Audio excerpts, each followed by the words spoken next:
Hey, Mike Capes, thank you so much for coming down to the studio tonight. What's up with it? Thank you. Thank you.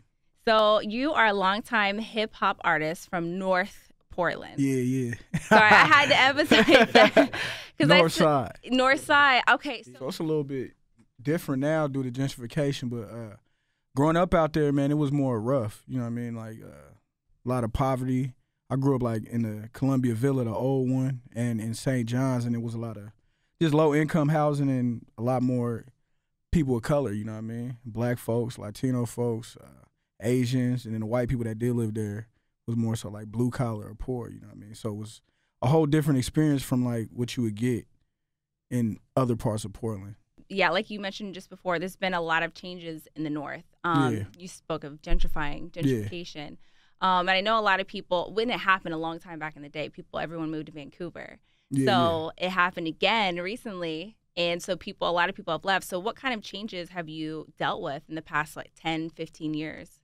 Well, in North Portland, it's a little, like I was saying earlier, it's a little slower.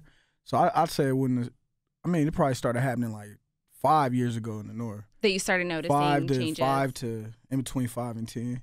Yeah, the first thing was them tearing down the old Columbia Villa. Yeah. And then rebuilding it to be like more, appealing to the rest of the city.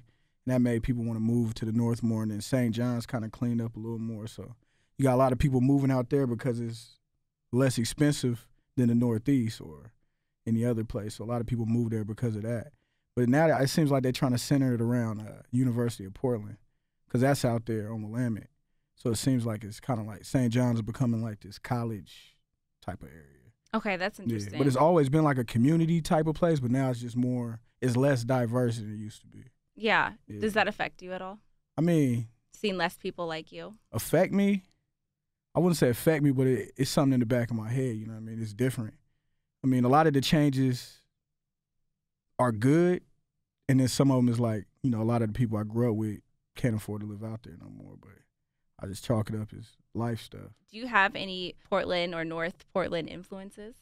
In the North growing up, the main one was Immaculate. I knew it. I grew up right down the street from him. He was the first person I knew that rapped. I used to go to his house like every day and play basketball, and he would be rapping. That was the first rapper I ever heard of out the North, so I say him. I say Cool Nuts. I would say Versatile. I'm just talking about the older cats. Yeah, the Cool OGs. Nuts, Versatile.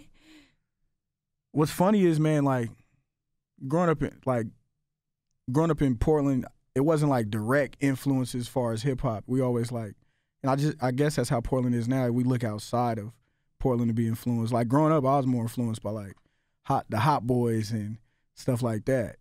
But as far as rappers here, older rappers, yeah, that. Yeah.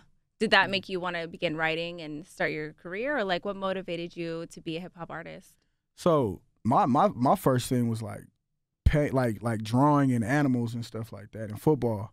But rap just kind of came as a self-preservation type thing. It was a therapeutic type of thing for me. I started out writing poetry in 5th grade, and in 6th grade, I heard Tupac when I was like in a foster home. And then from there, I was like, hey, I could do this, and I tried it out. And then from there, I just kept doing it.